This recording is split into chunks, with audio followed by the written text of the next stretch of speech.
Fala pessoal, como é que vocês estão? Então, no último vídeo eu falei sobre planos e eixos anatômicos de movimento. E eu disse para vocês que sobre esses planos anatômicos e ao redor desses eixos de movimento acontecem todos os movimentos corporais. Vamos ver quais são esses movimentos hoje? Vamos entender como eles acontecem e vamos entender a definição desses movimentos? Vem comigo, mas antes, não esquece de seguir esse canal. Como sempre, segue esse canal para dar essa força aqui para a gente, beleza?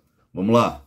Então vamos lá, pessoal. Vamos falar agora da terminologia dos movimentos articulares. Aqueles movimentos que eu falei para vocês no vídeo anterior, que deslizam sobre os planos anatômicos e que giram ao redor dos eixos anatômicos, aqueles eixos que passam ali no centro dos planos de maneira perpendicular. Vamos começar então vendo quais são os movimentos do plano sagital. Acompanha comigo aqui na tela. Vamos lá. Movimento de flexão. Qual que é a definição para o movimento de flexão? Movimento de flexão nada mais é que a aproximação de dois segmentos de maneira que a articulação diminua seu ângulo e o músculo diminua seu comprimento. Ficou claro? Vou repetir para você. Acompanha comigo na leitura. Aproximação de dois segmentos entre si, com consequente diminuição do ângulo articular e do comprimento muscular. Ou seja, sempre que dois segmentos se aproximam, o comprimento do músculo que foi contraído para fazer esses segmentos se aproximarem diminui, e essa articulação entre esses segmentos também diminui seu ângulo, a gente está falando de uma flexão. Então, por exemplo, quando eu faço a flexão do meu cotovelo. Então, se eu parto de uma extensão, que é o movimento oposto, eu estou aproximando o segmento do antebraço do segmento do braço. Para isso, o meu bíceps braquial, por exemplo, precisa diminuir o seu comprimento. Ele diminui de tamanho aqui, por conta da contração, e a articulação húmero-ulnar, a articulação entre o meu braço e o meu antebraço, vai também diminuir de ângulo. O ângulo vai ficar mais fechado por conta dessa aproximação. Isso é uma flexão. E o oposto, obviamente, só pode ser uma extensão. Então, a extensão é quando dois segmentos se afastam, aumentando o comprimento do músculo e aumentando o ângulo da articulação que está entre esses dois segmentos. E eu trouxe aqui um participante especial, com a colaboração do meu filho, para ajudar vocês a visualizarem o movimento, o Aquaman. Então, vamos lá. Aquaman, mostra para a gente o que seria uma flexão de cotovelo, por exemplo. Isso aqui, ó. Esse movimento aqui, ó. Parece que emperrou, parece que o Aquaman não quer ajudar. Vamos tentar com o outro lado. É isso. Então, ó, eu vou aproximar o segmento do antebraço do segmento do braço. Esse movimento aqui é uma flexão de cotovelo. Então, eu aproximo o segmento do antebraço do segmento do braço. E quando eu faço essa aproximação do segmento do antebraço e do segmento do braço, o ângulo do cotovelo diminui e o comprimento do músculo também vai diminuir. Quando eu faço a extensão, eu afasto o segmento do antebraço do segmento do braço. E quando eu faço esse afastamento aqui, o ângulo aqui da articulação aumenta e o comprimento do músculo também vai aumentar. Aqui eu estou dando o exemplo do cotovelo, galera, mas isso serve para qualquer articulação do corpo que realize movimento de flexão, movimento de extensão. E o que vem a ser a hiperextensão? A hiperextensão nada mais é que uma extensão, ou seja, o afastamento dos dois segmentos, com consequente aumento do ângulo articular e do comprimento muscular, só que ultrapassando a linha mediana do corpo. Falei para vocês, alguns vídeos atrás aí, que a linha mediana do corpo é uma linha imaginária que divide o nosso corpo aqui, ó, ao meio, né? Ele passa exatamente no centro do nosso corpo, da cabeça até os pés. Então, se eu fizer, por exemplo, na articulação do quadril, e aí eu vou chamar outro participante especial aqui para mostrar esse movimento que vai ser melhor. O Homem-Aranha. Hoje, participação de super-heróis, embora de universos diferentes, né? O Homem-Aranha da Marvel, o Aquaman da DC Comics, mas são dois super-heróis aí que vieram ajudar a gente nessa aula de hoje.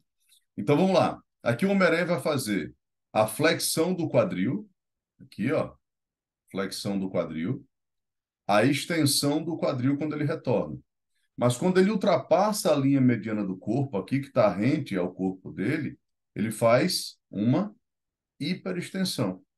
Então, lá na frente ele fez a extensão, voltando para o meio ele fez a extensão, e ultrapassando a linha mediana ele faz a hiperextensão.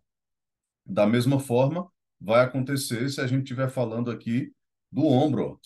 Para frente ele vai fazer a flexão, voltando aqui a extensão e ultrapassando a linha mediana do corpo, a hiperextensão. Beleza?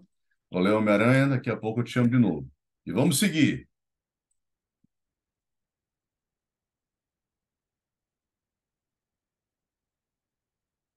Dorsiflexão e flexão plantar.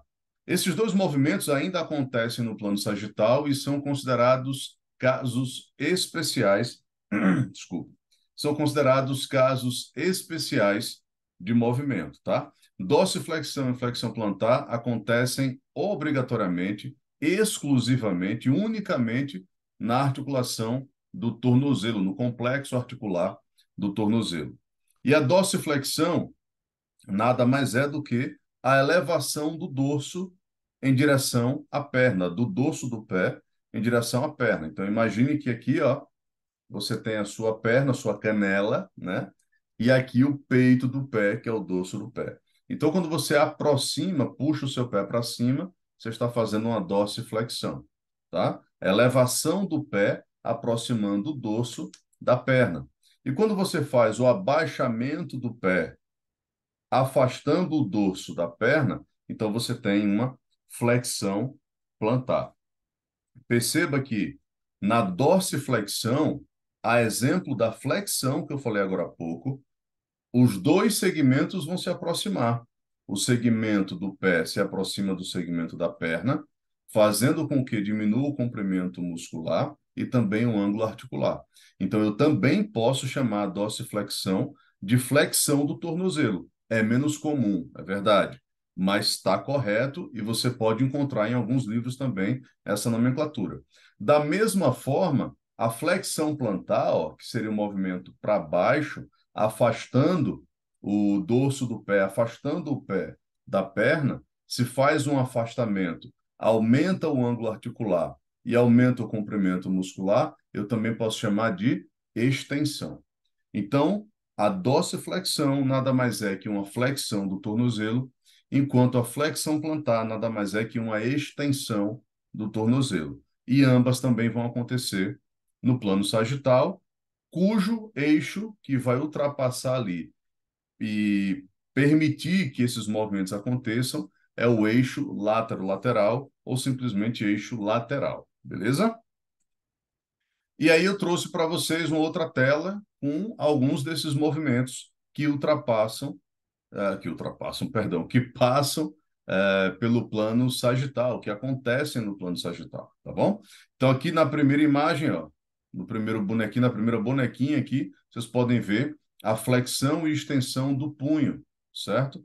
Sempre considerando aí a posição anatômica. Então, o movimento da mão para frente aqui vai ser a flexão, para trás vai ser a extensão. Aqui em seguida, vocês já observam subindo aí um pouco mais as articulações, flexão e extensão do cotovelo, para frente, flexão, para trás, extensão. Aqui, subindo um pouco mais no complexo articular do ombro, quando a gente levanta o ombro à frente, a gente tem flexão de ombro, quando a gente abaixa, a gente tem a extensão de ombro. E passando ali, a gente vai ter o quê? A hiperextensão, como o nosso amigo Homem-Aranha demonstrou, né? Então, eu vou ter aqui flexão do ombro, a extensão do ombro e aqui a hiperextensão do ombro, beleza? Em seguida, a gente vai ver o quadril, que a gente viu agora há pouco aqui com o Homem-Aranha também, ó. Para frente eu vou ter o quê? A flexão do quadril, voltando para a posição inicial, a extensão do quadril, e ultrapassando a linha mediana eu vou ter a hiperextensão do quadril, certo?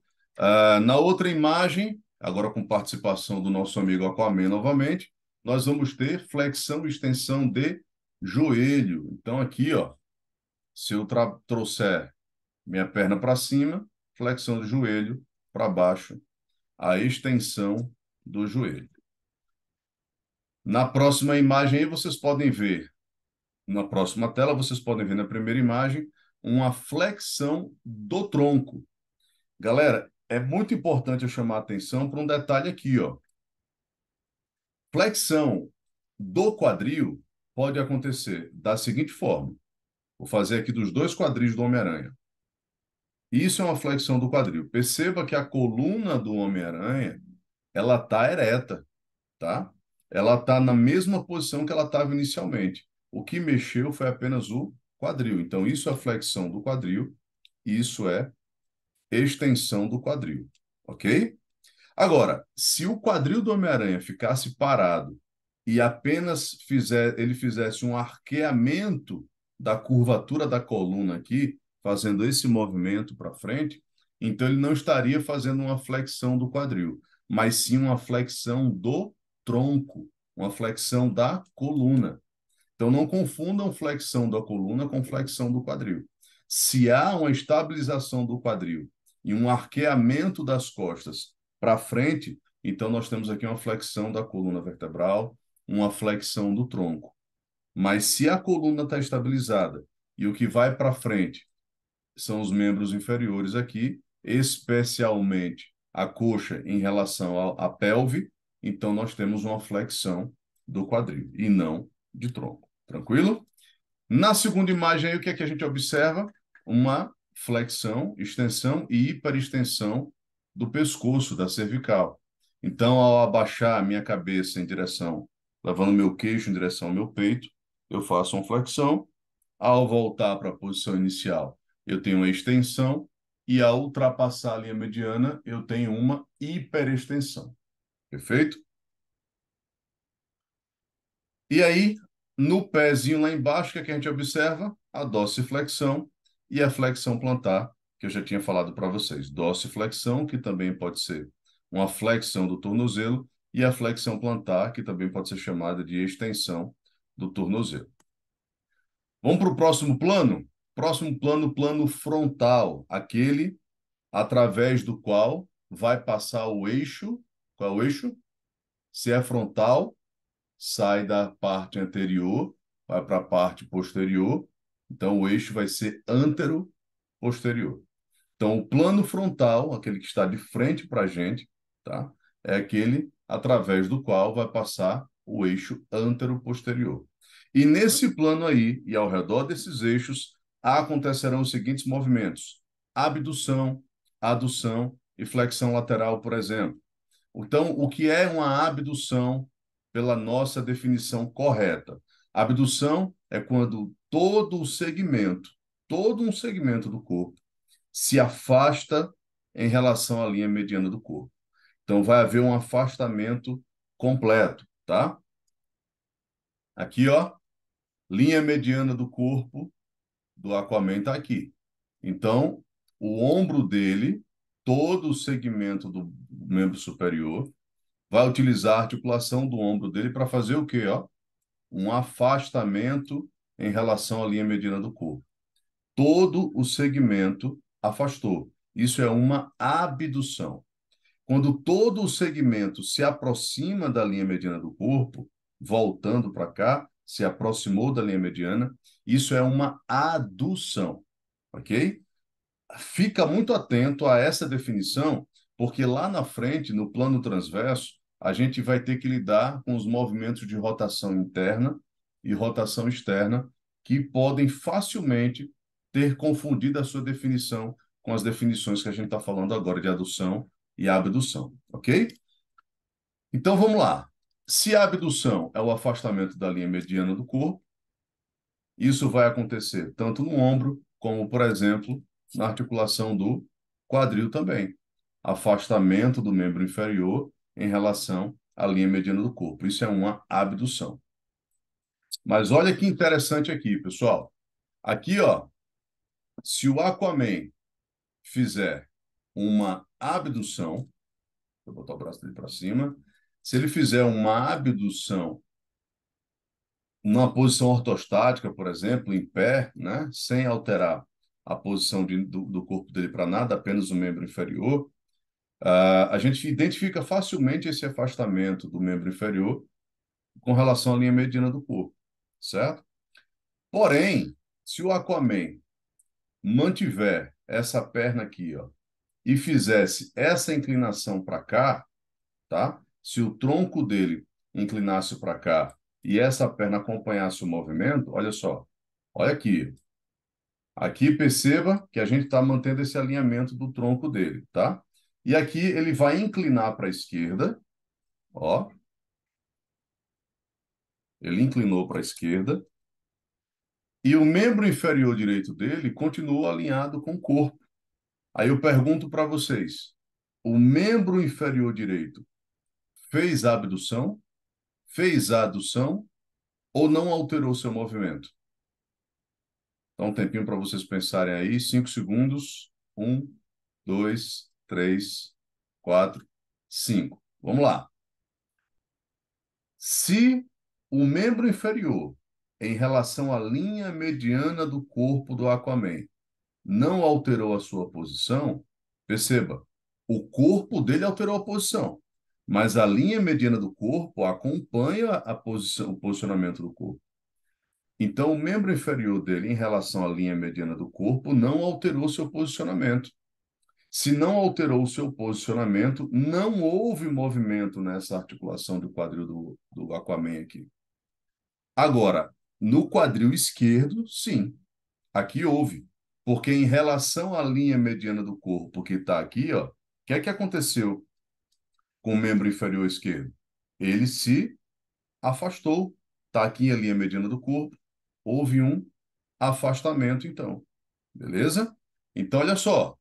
Por mais que essa perna dele aqui esteja parada, vou voltar aqui o movimento, ó, a perna, o membro inferior esquerdo do Aquaman está parado e ele fez um movimento de inclinação do tronco em relação ao membro inferior esquerdo dele, mas manteve o membro inferior direito alinhado com a sua linha mediana, paralelo à sua linha mediana do corpo. E aquele lá que aparentemente não mexeu foi quem de fato fez uma abdução de quadril para que ele conseguisse fazer esse movimento. E aí, ao retornar aqui, ó, ele faz o quê? Uma adução do mesmo quadril. Então, galera, o movimento pode acontecer com o membro super, o tronco fixo e o membro inferior movimentando, como também pode acontecer com o membro inferior estabilizado e o tronco se movimentando em relação a ele, beleza? Da mesma forma vai acontecer com todos os outros movimentos, todos os outros segmentos. Então eu posso ter uma flexão do cotovelo trazendo o antebraço para cima do braço, ou eu posso ter uma flexão do cotovelo levando o braço em direção ao antebraço. Não vai deixar de ser flexão, tá? Quando você faz uma rosca direta na academia, seu braço está lá esticadinho, você puxa a barra para cima, o antebraço em direção ao braço. Isso é uma flexão de cotovelo. Mas quando você faz uma barra fixa, você está estabilizando o seu antebraço e levando o braço em direção ao antebraço, fazendo da mesma maneira uma flexão de cotovelo. Nada mudou, beleza? E flexão lateral. O que é uma flexão lateral? É a inclinação do tronco ou da cabeça para um dos lados aqui, ó.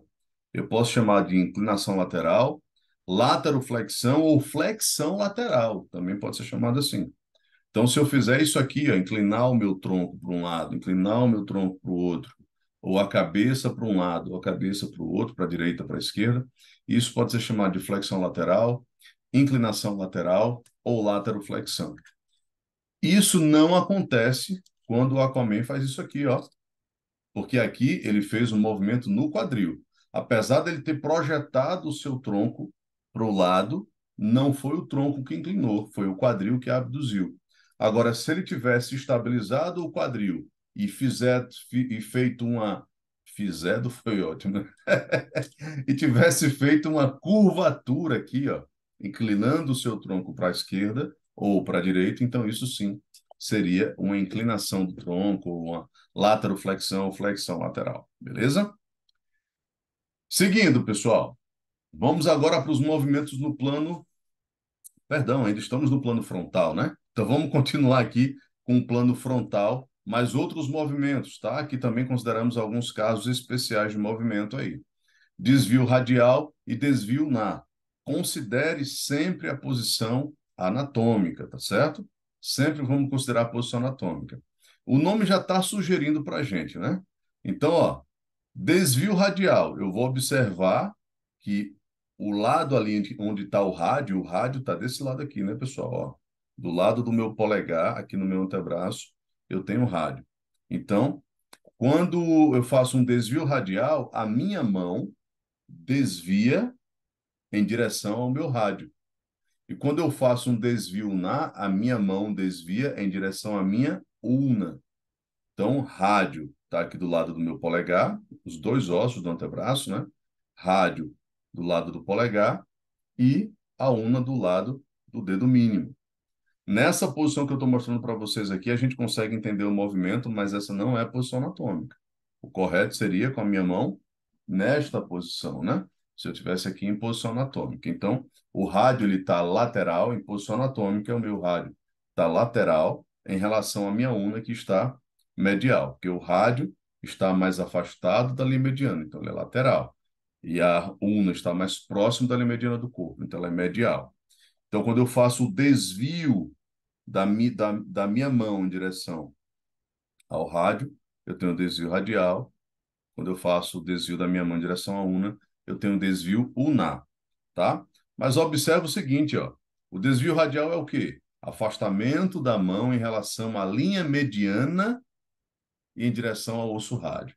Então, se o afastamento de qualquer segmento em relação à linha mediana, a gente acabou de falar no slide anterior, que é uma abdução, então desvio radial nada mais é que uma abdução da mão, né? Seria basicamente isso, uma abdução da mão. Enquanto o desvio na seria uma aproximação do segmento em relação à linha mediana, que a gente viu agora há pouco como adução. Então, isso seria uma adução da mão. Mas, como é um caso especial de movimento, nós damos também uma nomenclatura especial, e aí chamamos de desvio radial e desvio na. E lá no tornozelo, nós também vamos ter uma inversão e uma eversão, outros casos especiais de movimento. E só acontece em inversão e eversão, com essa nomenclatura, apenas lá na articulação do tornozelo. O que é que vai ser? Imagine mais uma vez que aqui o meu antebraço seria a perna e a minha mão seria meu pé. Então, aqui o meu pé está de frente para vocês, e para eu fazer uma inversão, eu vou pegar a planta do meu pé e elevá-la medialmente, tá certo? Para dentro, ó. Eu vou fazer isso aqui. Então, quando eu faço isso aqui para dentro, eu estou fazendo uma inversão. E quando eu pego a planta do meu pé e elevo lateralmente, afastando da linha mediana, no sentido lateral, para fora, esse movimento aqui, eu chamo de eversão. Então, para dentro, in, para fora, é, ok? É a mesma coisa que na respiração, né? Para dentro, quando o ar entra, inspiração. Quando o ar sai, expiração. Beleza?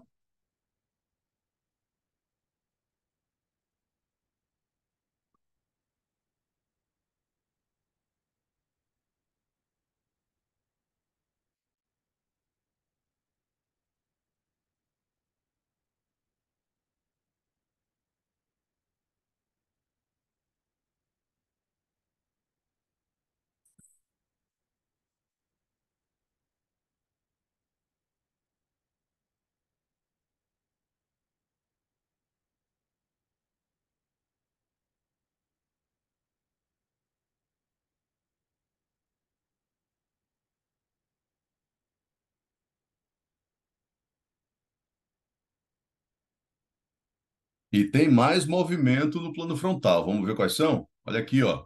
Elevação e depressão da escápula, rotação para cima e rotação para baixo da escápula. Esse, galera, eu não vou nem. Quer dizer, eu vou segurar um pouquinho nesse slide aqui para o caso de vocês quererem copiar esse slide, mas também você pode pausar aí depois se você quiser ver. Mas dá uma lida rapidinho aí no slide.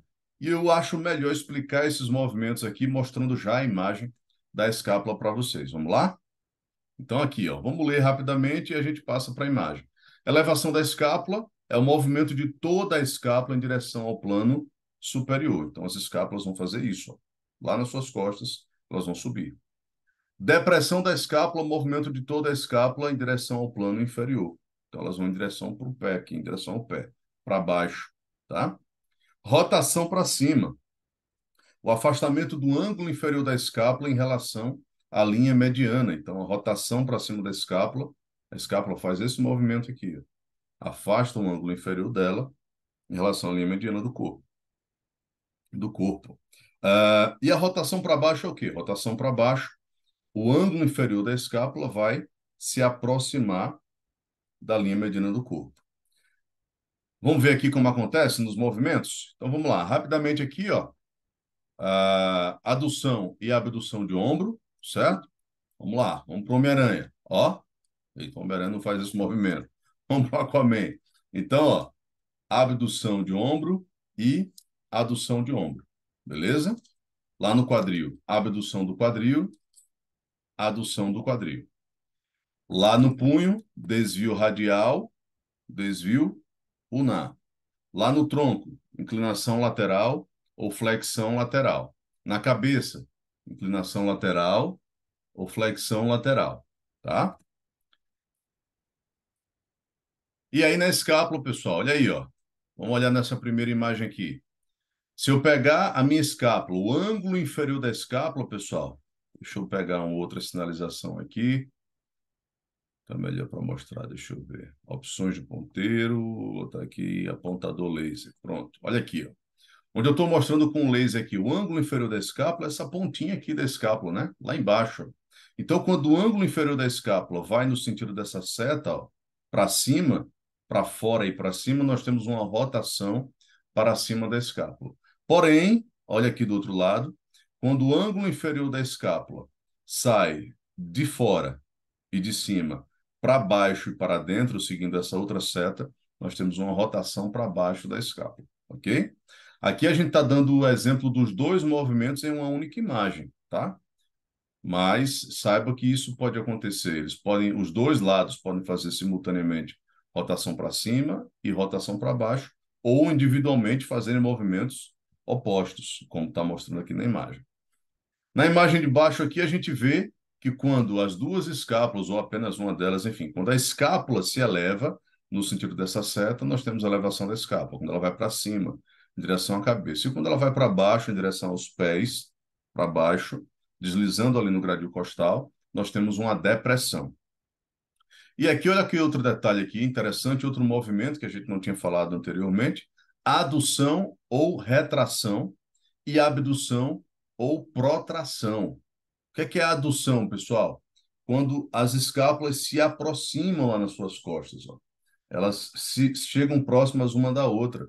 Isso é uma adução da escápula, que também podemos chamar de retração. Então, eu puxo minhas escápulas para trás. Mas, quando eu afasto as minhas escápulas, então aqui eu tenho uma abdução, tá? Ou seja, elas estão afastando ali da linha mediana do corpo também, né? Enquanto na retração ou na adução, eu tenho uma aproximação das escápulas em relação à linha mediana do corpo. Na abdução, eu tenho um afastamento dessas escápulas em si e em relação à linha mediana do corpo também. Abdução ou protração, que seria esse movimento aqui, ó. E por que que é protração? Porque quando eu afasto as minhas escápulas, pela posição que elas ocupam lá no gradil costal, sobre o gradil costal, lá no meu tórax, no meu tronco, pela posição que é aproximadamente de 45 graus, né? Então, quando elas se afastam, elas tendem a ir para frente, levando também, projetando o seu ombro para frente. E, para finalizar, vamos aos movimentos do plano transverso, tá? Esse vídeo está um pouco longo, mas eu imagino que esteja sendo esclarecedor para vocês, tá bom? Mas já estamos pertinho de terminar. Rotação externa, afastamento da face anterior do segmento em relação à linha mediana. Galera, olha só, falei lá atrás que no plano frontal acontece a abdução e a adução. sendo que a abdução é o afastamento de todo o segmento em relação à linha mediana do corpo. E a adução é o afastamento de todo o segmento em relação à linha mediana do corpo. Já a rotação externa, na rotação externa, também acontece afastamento em relação à linha mediana do corpo, mas não é de todo o segmento. Na rotação externa vai acontecer o afastamento da face anterior do segmento. E aqui os nossos amigos super-heróis não vão poder ajudar muito porque eles não fazem, os ombros deles não fazem e os quadris a rotação. Mas olha um pouquinho para o meu ombro aqui, tá? Qual que é o segmento relacionado ao meu ombro aqui? É o segmento do braço. Se eu afastar o segmento inteiro, eu tenho uma abdução. Mas, se eu mantenho o meu segmento próximo à linha mediana do corpo e afasto apenas a face anterior, ó, a face anterior do meu braço, eu rodei para fora, joguei para fora, eu afastei ela da linha mediana do corpo, fazendo então uma rotação externa. Já quando eu aproximo essa face anterior da linha mediana do corpo, ó, trazendo para dentro, eu faço uma rotação interna do meu ombro, diferente da adução, que seria a aproximação de todo o segmento. Então, a principal diferença entre uma abdução e uma rotação externa, em termos de definição, é que a abdução afasta todo o segmento da linha mediana. Na rotação externa, eu afasto só a face anterior do segmento. Qual que é a diferença da adução para a rotação interna? Na adução, eu aproximo todo o segmento da linha mediana. E na rotação interna, eu aproximo apenas a face anterior do meu segmento. Beleza? E esses movimentos do plano transverso acontecem ao redor de qual eixo? Eixo longitudinal, ali, ó, de cima para baixo, tá? Ou podemos chamar também de eixo vertical. Outro movimento que acontece no plano transverso é a supinação e a pronação, também casos especiais de movimento e que vão acontecer apenas, única e exclusivamente lá no antebraço, tá bom, pessoal?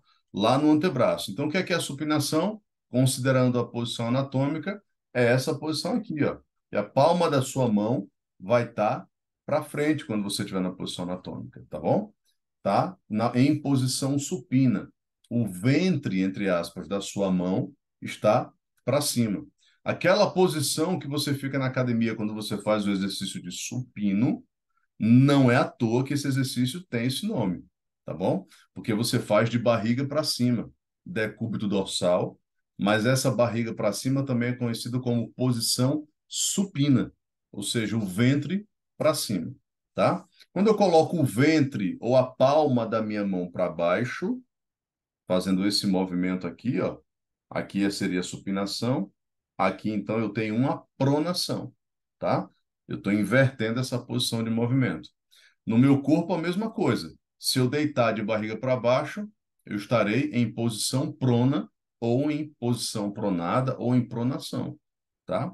Mas a gente costuma dizer, quando se trata de uma posição deitada, se é de barriga para cima, com as costas apoiadas, decúbito dorsal, se é com barriga para baixo, com a barriga apoiada, o ventre apoiado, o decúbito ventral, ok? Foi só para a gente fazer uma analogia aí de supinação e pronação. Outros movimentos que acontecem no plano transverso, pessoal, a abdução na horizontal e a adução na horizontal. Então, o que é a abdução na horizontal? Ó? O afastamento aqui, ó, em relação à linha mediana também, tá? Ou o afastamento do segmento do braço em relação ao tronco, aumentando o ângulo articular e o comprimento muscular. Lembra dessa definição que já falamos hoje? Extensão, né? Então, a abdução na horizontal também pode ser chamada de extensão na horizontal, beleza? Podemos analisar pela mesma definição da extensão ou pela definição da abdução mesmo, porque acontecem as duas coisas aqui. Todo o segmento se afasta da linha mediana do corpo, porém na horizontal, então chamamos de abdução na horizontal. Mas também observamos que o segmento do braço se afasta do segmento do tronco, aumentando o ângulo articular e comprimento muscular, por isso também pode ser chamado de extensão horizontal em algumas literaturas. E o que seria a adução na horizontal? É o retorno do movimento, tá? Então, quando eu retorno aqui, ó, fazendo uma aproximação do segmento em relação à linha mediana do corpo, porém na horizontal, eu tenho uma adução na horizontal. Ou uma flexão na horizontal, pode ser chamado também, porque agora eu estou aproximando o segmento do braço do segmento do tronco, diminuindo o ângulo articular e diminuindo o comprimento muscular. Beleza? Rotação para a esquerda ou rotação para a direita, tá? Lá no meu ombro, lá no meu quadril, eu vou ter rotação interna e rotação externa. Por quê? Porque eu tenho dois ombros e tenho dois quadris. Mas se eu estiver falando, por exemplo, do meu tronco ou da minha cabeça, eu só tenho uma cabeça, né? Então eu só posso rodá-la para um lado ou para o outro. Eu só tenho um tronco, então só posso rodá-lo para um lado ou para o outro. Então a cabeça e o tronco vão fazer apenas rotação para a direita ou rotação para a esquerda. Não fazem rotação interna e externa, porque eles não têm dois lados, um de dentro e um de fora para rodar. Eles só têm cabeça e tronco o lado de fora. Então ou eu rodo para o lado de fora, lado direito, ou eu rodo para o outro lado, lado esquerdo. Perfeito? Então, aí os movimentos, ó. Na primeira imagem, a gente observa aqui a rotação externa do quadril e a rotação interna do quadril, tá? Na segunda imagem, rotação externa e rotação interna de ombro. Na terceira imagem aí, ó, abdução na horizontal e adução na horizontal. Na quarta imagem, supinação e pronação. Na quinta imagem aí, ao lado, temos a rotação da cabeça para a esquerda e para a direita. E na última imagem, a rotação do tronco para a esquerda e para a direita. E aí a observação que eu tinha colocado para vocês, né? A supinação também funciona como uma rotação externa. Afinal, na supinação, o que é que eu estou fazendo? Eu estou afastando a face anterior do meu segmento da linha mediana do corpo. Mas a pronação também é chamada de rotação interna. Por quê? Porque eu estou aproximando a face anterior do segmento da linha mediana do corpo. Beleza, pessoal? E, por fim, nós temos aí a circundução. O que é a circundução? Circundução é quando a gente tem um movimento que envolva pelo menos dois eixos, sendo eles o eixo antero-posterior e o eixo lateral. Antero-posterior que passa no plano frontal e o lateral que passa no plano sagital. Então, se você tiver um movimento que envolva pelo menos esses dois eixos, você já tem uma circundução. Dois ou três eixos, no máximo, três eixos, né? Que são os principais eixos ali. Dentre os eixos primários, nós temos três. Então, no mínimo dois ou três desses eixos precisam estar sendo contemplados para que você possa ter uma circundução, que é a soma de vários movimentos simultaneamente, né? Vários movimentos ao mesmo tempo. Isso vai acontecer, por exemplo, onde? No meu ombro. No meu ombro eu faço aqui, ó, um movimento de circundução, quando eu passo por todos os planos e todos os eixos. Os três aqui, beleza? Então aqui, se eu faço, jogo para frente, eu tenho flexão. Se eu rodo o meu ombro para cá, eu estou fazendo rotação externa. Então, ó, flexão, plano sagital, abdução e rotação. Abdução, plano frontal. Se for uma abdução na horizontal, um plano transverso. Uma rotação externa também, plano transverso, mas eu volto aqui fazendo uma adução, já estou no plano frontal, então vou pegar todos os eixos que passam por esses três planos. Então, no ombro, no quadril, a gente tem circundução. Mas, nesses exemplos de ombro e quadril, a gente tem três eixos ali envolvidos: antero-posterior, lateral e longitudinal. E aí, gostou do vídeo? Ficou com alguma dúvida? Se ficou, já sabe, né? Comenta aqui embaixo que logo, logo eu vou te responder. E para dar aquela moralzinha para a gente, para dar aquele engajamento no nosso canal, para essa ferramenta de comunicação crescer o mais rápido possível e a gente poder atingir o maior número de pessoas possível, dá aquela curtida e compartilha com quem você acha que pode se interessar pelo mesmo tipo de assunto. Beleza? Um grande abraço e até o próximo vídeo. Valeu!